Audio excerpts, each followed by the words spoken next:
Yvon Bertorello, merci de nous recevoir. Bonjour. Bonjour Thomas, merci à vous.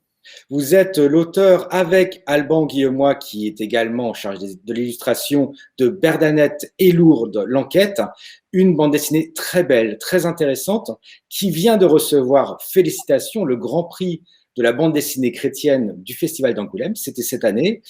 Peut-être que vous pouvez commencer par vous présenter.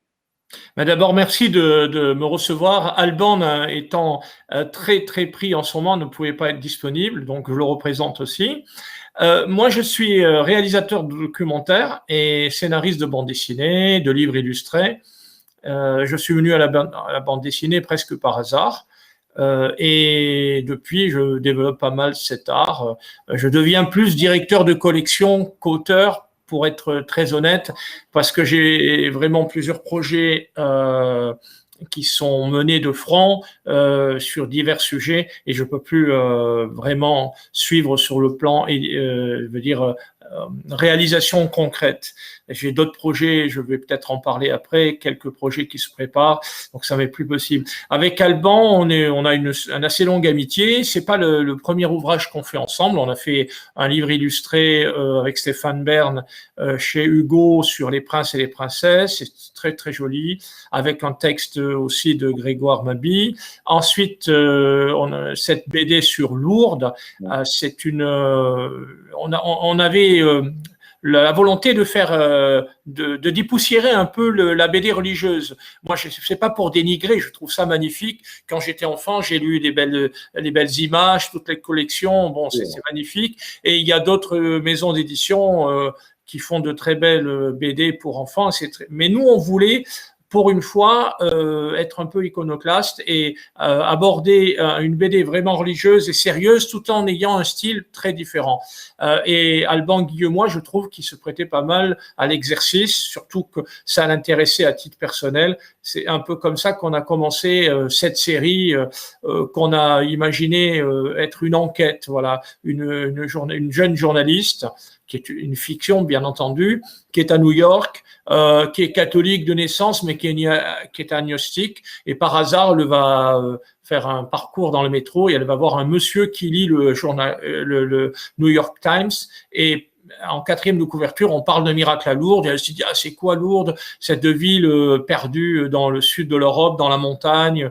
Et elle se rend compte, elle va sur Internet, elle va à la bibliothèque de New York et elle propose à la directrice de son école de journalisme, de lui faire faire son rapport de stage, si je puis dire, là-dessus. Et voilà qu'elle arrive à Lourdes et elle va enquêter. Et c'est à travers l'enquête de cette journaliste, on découvre l'histoire de Lourdes, mais Lourdes pas uniquement au sens strict des apparitions. Certes, c'est l'objet de la BD, mais on voulait aussi faire découvrir aux pèlerins, aux touristes et aux visiteurs que Lourdes, c'est une ville comme une autre, mais qui a une histoire très ancienne et même une histoire sur le plan, je dirais, surnaturel, religieux, qui a un grand intérêt. Il s'est passé plein de choses bien avant les apparitions de la Vierge Marie à Bernadette Soubirous en 1858. On raconte ça de façon un peu succincte, évidemment, dans une BD de 50 planches. C'est pas un livre d'histoire, quoi. Voilà un petit peu comment notre BD est structurée. Et Alban a été surnommé plusieurs fois par la presse comme étant une sorte de Tim Burton chrétien. C'est surnommé le Tim Burton.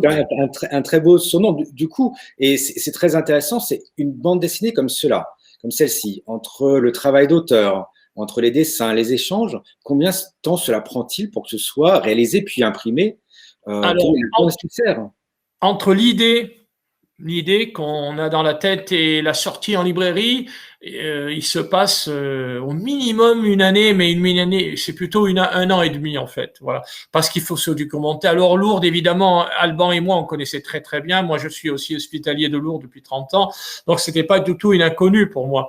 J'ai pas fait une BD sur Lourdes comme j'aurais pu faire une BD sur le rallye de Monte-Carlo. Ça n'a absolument rien à voir, naturellement. Donc, on était en famille, si je puis dire. N'empêche qu'on s'est documenté, on a lu, et comme je vous l'ai dit au début, on a voulu orienter notre BD sur un petit peu dans la direction de l'histoire. On a voulu raconter Lourdes avant Lourdes, voilà. vous l'avez vu, depuis le 8e siècle jusqu'à aujourd'hui. C'est ça l'intérêt de cette bande dessinée, parce qu'il y en a eu et il y en aura d'autres sur Lourdes, mais celle-là est assez originale par la façon dont on raconte cette ville incroyable et puis le graphisme aussi, le style à la Tim Burton, on va dire. Voilà. Oui, l'approche est graphique et très visuelle, très colorée, plutôt originale par rapport à ce que vous citiez comme les BD chrétiennes classiques. Et ça nous mène à notre troisième question. Vous le citiez au début de cet entretien. Vous avez d'autres projets, puisque vous avez foisonnant de projets, c'est toujours très intéressant de parler avec vous. Alors peut-être pouvez-vous évoquer pour nous ces projets à venir? Alors je viens de sortir une bande dessinée sur Notre-Dame de Paris chez Glénat. Je suis auteur chez divers éditeurs avec divers auteurs et cette BD vient de sortir avec plusieurs mois de retard à cause du Covid. Elle se fait chez Glénat avec Cédric Fernandez au dessin, Arnaud Delalande, Stéphane Bern, dont les 4 auteurs, et en partenariat avec la Fondation Notre-Dame. Humblement, elle est censée contribuer à la restauration de l'intérieur de Notre-Dame. Voilà, elle a du succès.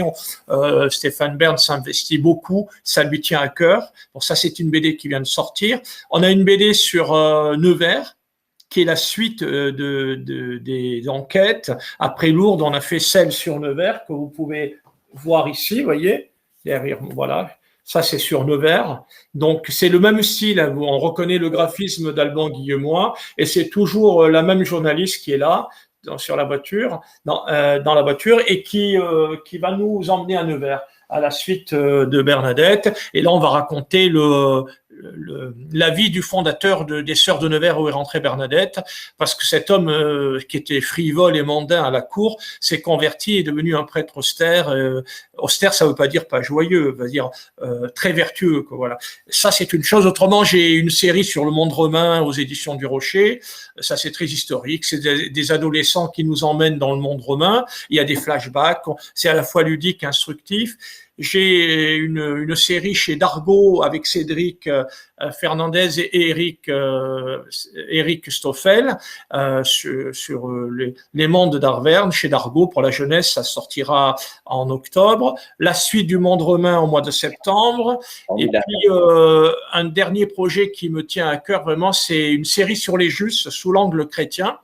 Ça se prépare aux éditions du Rocher et ça sera avec Eric Stoffel, entre autres, Serge Scotto, et on va raconter dans le premier volume l'histoire incroyable de Moussa Abadi, qui était un juif de Damas installé à Nice, avec Monseigneur Aymon, l'évêque de Nice, et ces 2 hommes ont contribué à sauver 537 enfants juifs sous l'occupation, donc, et Monseigneur Aymon, l'évêque de Nice, c'est juste à Yad Vashem.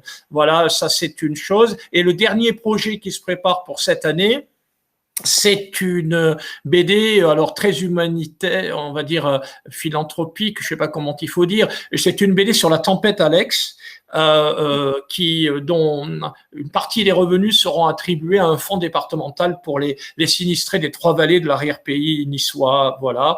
Et puis pour vraiment finir, j'ai une BD sur Sainte-Dévote qui sortira en janvier 2022.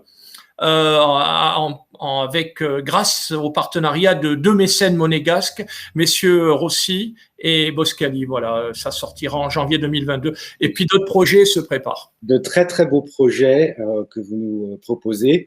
Et vraiment, c'est un vrai plaisir de vous avoir reçu. Yvon Bertorello, merci beaucoup et à très bientôt dans nos rayons. Et bien sûr, on peut retrouver la bande dessinée Bernadette et Lourdes, l'enquête, sur le site internet de la librairie Emmanuel et bien évidemment auprès de vos libraires de quartier. Merci beaucoup Yvon. Merci Thomas.